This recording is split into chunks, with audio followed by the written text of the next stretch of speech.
Hi guys, and welcome to another episode of That Price, in which we watch a new release and we... Sorry. No, that's good. That's the perfect intro to this film. It sucks. Hi guys, and welcome to another episode of That Price, in which we watch and discuss a new release and then decide, was it worth that price? I'm your host Alex, and I'm joined by Holly. Hola. A Becky. Hello. And a Lewis. Hello. And the film we watched this time was Hubie Halloween, a Netflix special. Well, hello, my ghouls and goblins. I know you've got your costumes picked out for the frightful festivities, and I hope you all get more treats than tricks. Halloween's upon us! Hubie Halloween is a new Adam Sandler comedy where he plays Hubie, a man who every year on Halloween goes out on patrol to make sure the public are safe. On this night of Halloween, mystery arises where people are abducted, a creepy masked man lurks around, and someone is wearing a Steve Buscemi mask and attempts to ruin his acting credibility. So yeah, what did everyone think of this Adam Sandler comedy? I'm really sorry, I can't say it properly. Hold on. Adam Sandler comedy. I can't do it. Adam Sandler comedy. Yeah, what did we all think? Oh, haha. Yeah. I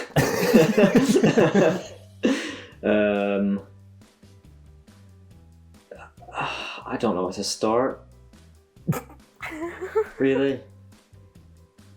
It's not the worst Adam Sandler comedy I've ever seen. Which is like a sad indictment in itself. If I'm to say that is not the worst Adam Sandler comedy that I've seen, then he's really onto a loser in general. I think, like, Jesus Christ, it would have to be like Grown Ups 2 or something, that takes the dubious crown of worst Adam Sandler comedy, or Jack and Jill, something of that like. So this was a marginal improvement on his, like, bottom of the barrel cat ear. We're having a cat moment. So to pick that up again, it's not as bad as them, but that is by no means to say that it is good or a competent comedy film. I thought it was cringe in the bad way. I thought none of the jokes landed really. I'm actually struggling to think of one joke that might have landed. Adam Sandler didn't work for me. Barely any of the characters worked for me. The setup didn't work. I don't know, it was just all round bad. Like, fair play to you if you can dredge some sort of like positives out of this. Can I just say that I warned you guys? Like, just FYI, I warned you guys, and you can just, like, the blurb for this film should be yet another Adam Sandler film starring Adam Sandler. And that's it, because I feel like that would, like, sum the film up completely. It's the same jokes in every single one of his films, just reiterated. He does the same kind of stupid character every other kind of film that he does. And I'm honestly just sick of him. Like, I'm sorry if he ever watches it. I'm just sick of seeing his face plastered on every film that's meant to be a comedy. What about you, Becky? Yeah, it certainly wasn't his greatest work, was it? to be honest, to say it nicely. Yeah, I was sort of hoping, because we've not had an Adam Sandler movie in a while, I was hoping that maybe it would have been at least a little bit decent. Sort of like Happy Gilmore, that was decent. I think that's the only decent Adam Sandler film I really know of. I can handle it, and it'll make me laugh.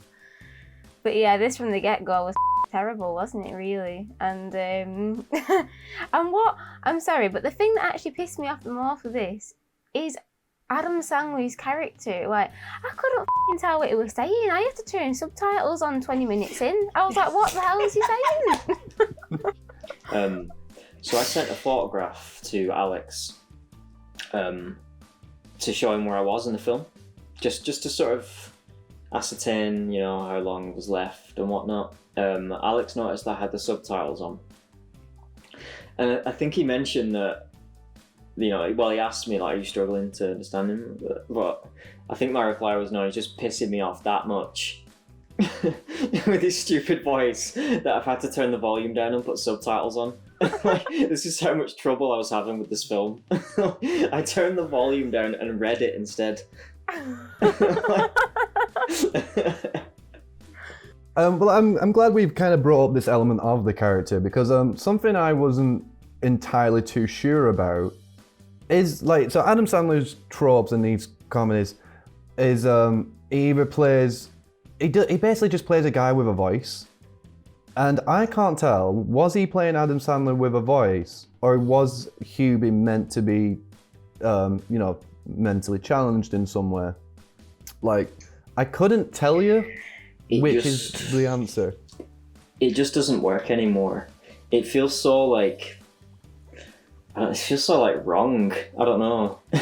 It's like it feels a bit dirty, like watching him like play someone who's possibly, mentally handicapped, possibly not, and playing that whole aspect up for laughs. It's so old-fashioned. It's so like done, and it is gonna be like offensive to a lot of people. Obviously, I'm not a person who like jumps on the offense bandwagon and all that, but if someone got offended by his take on these characters, fair enough. Like, absolutely. I think that's like Adam Sandler's whole thing, though. He doesn't really care who he offends in films, and I get that you can say to a certain point, film, like, people these days are a bit too sensitive, but I did read that he is apparently meant to be autistic, which I'm not, like, autistic. I personally have a couple of friends that are, and for me that's offensive, just flat out, because he had none of the what I would say are classic signs of someone who has autism, and to do someone with that voice just to represent the fact that they are autistic was super, super offensive, and it just I mean, I didn't like the film anyway, but even if I did, it just shut me out of it completely. That is beyond okay. Like, that's getting to the point of you are, like, so far across that line now. I say Marco, you say Polo. Marco! Weirdo! What I also find bad is that bullying is used still as a form of comedy, but it's so constant in this film. It's so, like, trying to be slapstick, I guess, but not. And it's just in your face the whole time, and they use the same bullying joke over and over of, like, him getting thrown out on his bike. I was so bored of it, and it's... I just... Yeah, it's that's kind of what I was trying to say. It's like, he's just bullied. It's like Adam Sandler went, why is this character being bullied by the entire town? Because he's disabled, and that's a good enough reason for him. There's no, like, backstory to it, and that they just went, oh, him. Like, irregardless of the, the setup, it just doesn't work now. You can't do it. Like, it's so, like I said, dirty. Like, I almost feel dirty watching Adam Sandler comedies these days. Like, I just want to, like, clean my brain out after I've seen it. Like, Adam Sandler's character, for some reason, had a grappling, telescope, soup dispenser, vacuum, Drill. dildo. I don't know what else. And I think with what I really like bringing that up is what really bothers me is, like, that's never explained, and there's a lot of things in it that are just not explained. It's just like, why? Like, yeah, he goes out every Halloween to help people, but why? Why? Like, because he's just a nice guy? It did explain that. Just FYI. Just you. Because his family...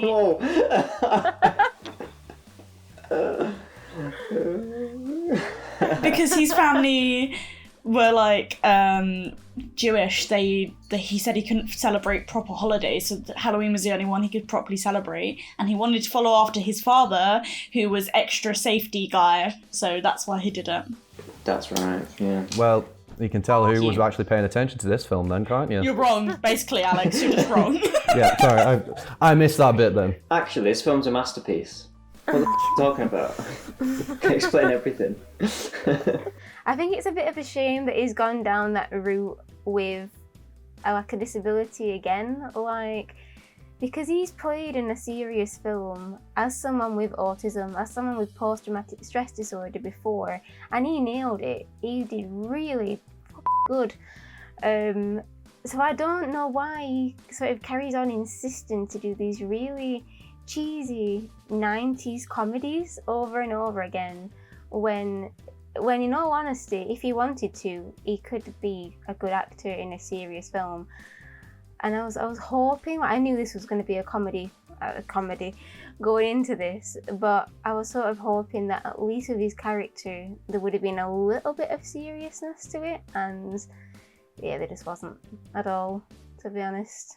Like, after doing Uncut Gems and stuff, I kind of share that sentiment of, right, this is it. This is Adam Sandler, like, you know, he's kind of getting out of that rut that he's been in, you know, Jack and Jill, Grown Ups. And you do kind of, I was kind of hoping a little bit that he was actually going to start living up to his potential that he does actually have, like, despite this garbage. Like, I have no problem saying he's got a lot of potential as an actor. And like, I think the best you could hope for with this was sort of like an Edgar Wright almost feel, like, you know, like really quality comedies, like that he'd sort of bring it up. That was the best you could possibly hope for, and it was just straight back to the old garbage. At least he had a reason for this. Apparently, he made this film because he said when he quoted, or whatever, said that when he was up for the award for Uncut Gems, he said if he didn't win it, he was going to get back at everyone for not letting him win and make a film. And this is his film. In hell. What a petty. I mean, that doesn't excuse making a bad film. Exactly. Wait. So he wanted to win Best Actor, I'm guessing, for Uncut Gems, which personally, yeah, I feel like he could have done. And he spat his dummy out and went, I'm going to make a film inspired. If that's the case, I don't think he went enough then. I think he failed at doing a film. But yeah. If that were me, I would want to prove myself more. I'd be like, you know what? I got close. I got nominated. I'm like, you know, I'm getting there now. Like, for me, Joaquin Phoenix was, you know, a good winner. So if it were me, I'd be like, you know what? I'm going to make a good film, especially in 2020 when there's no films out anyway, and prove to everyone, and he'd probably win anyway. But no, he decided to waste money on a film. This is what I mean by the best thing you could have hoped for, is aiming for that, like, Edgar Wright feel of, yeah, it's a comedy, yeah, it's got like a weird concept, but you can elevate it with like intelligent comedy and sort of complex comedy ideas and make it just a good film that stands on its own. And that's where I brought that up, because that was probably the best thing I was hoping for. I wasn't hoping for like a classic or like, you know, like a Oscar-worthy performance, of course, despite like Uncut Gems and everything, but he could be aiming for that sort of standard of comedy, I feel. That's why. When you have people like Ray Liotta and Steve Buscemi signed up and you do this to them, I can't help but be anything but sort of infuriated by it. Like, just seeing Ray Liotta in this film caused my respect to drop for him dramatically. I don't know if I want to say that about Steve Buscemi, because I really do like Steve Buscemi, but it's getting there. It's getting there. He sat in the basement pretending to be a werewolf, Lewis. Yeah, when you put it that way. With a bit of fluff stuck on his arms. Yeah, like they just painted like cotton wool and put it on his hand. Yeah, and I think his biggest line in the movie was him just going, woo. Oh, that's a good roommate. Yes. Was there any moment or scene or anything that anyone actually found funny at all, even if it was a little chuckle? I kind of had a cheeky chuckle at the donor for bonus t-shirt on like a 90-year-old lady. Oh no. I did it. I'm not gonna lie. I looked at it and I was like, The term sex hope gave me a bit of a, oh, that's a term I've not heard before in the last scene. But he's got sex hope. I was like... What about you, Holly? I liked the gag about everyone wearing Harley Quinn costumes. Oh, It's yeah. kind of funny. I was like, I didn't actually laugh, but I was like, yeah, it's true, that happens. I actually found that funny until you saw the child, and that's when I turned, like, the film in my head was turned off. I hated it because a little thing about me, it's just me, it's just the me thing. I don't like prostituting off children in films by wearing scampy clothing, and I get it's meant to be the joke, but it's still not funny because you think behind the scenes of this, and a casting agent has asked a mother and a father, "Are you okay with your daughter doing this?" And they went, "Yeah." And yeah, that just basically made me fuming to go, right, don't find it funny now. This film, I hate it. I want it to end. I do think the best thing about this film though was the Monster Mash coming on. I was sat in my chair and I was like, ooh, the Monster Mash. Yeah. Yeah, I had it in my head all night. I was like, ooh, it's a graveyard. Smash the Monster Mash. I've just realised there was a lot of that in this actually. They gave me a little bit of something to give me hope and then make me want to die. Like you said, the Monster Mash came on and then in the same scene, Adam Sandler catches eggs in his flask, necks it, and then just vomits everywhere. It's like, oh yes, I'm violently angry now. Thank you. And then like you said, the whole Ghostbusters bit, that just ended up being really annoying. And then, like I said, the Harley Quinn bit, I was like, oh, that's funny. Nope, I hate it.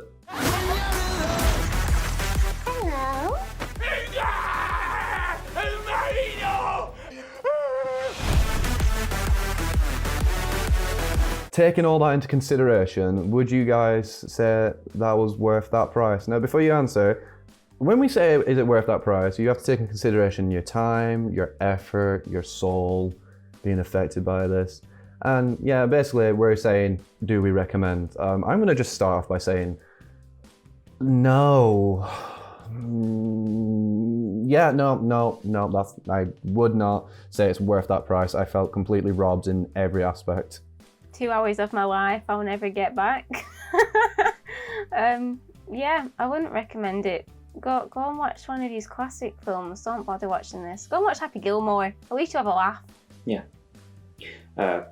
No, of course not. It was cringe in a bad way. It was embarrassing. It wasn't funny. It was boring. It was dry and stilted. And I wouldn't really recommend it to anyone but sort of age-appropriate kids. And you're part of the reason that the next generation is Lewis. Holly? No, you're not. You are not cutting me off like that. You can cram that.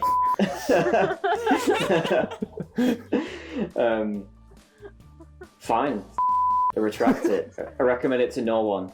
The human race should not watch this film. Fine.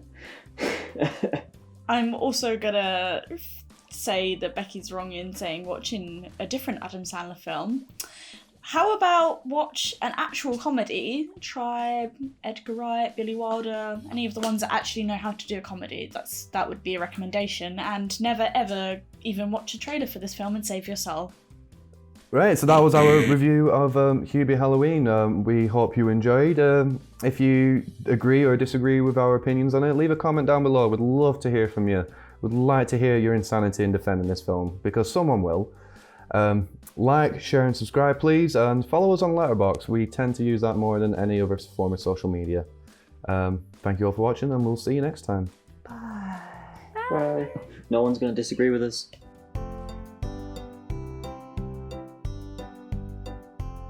Right. The cat's been dealt with. I think he fancies me today.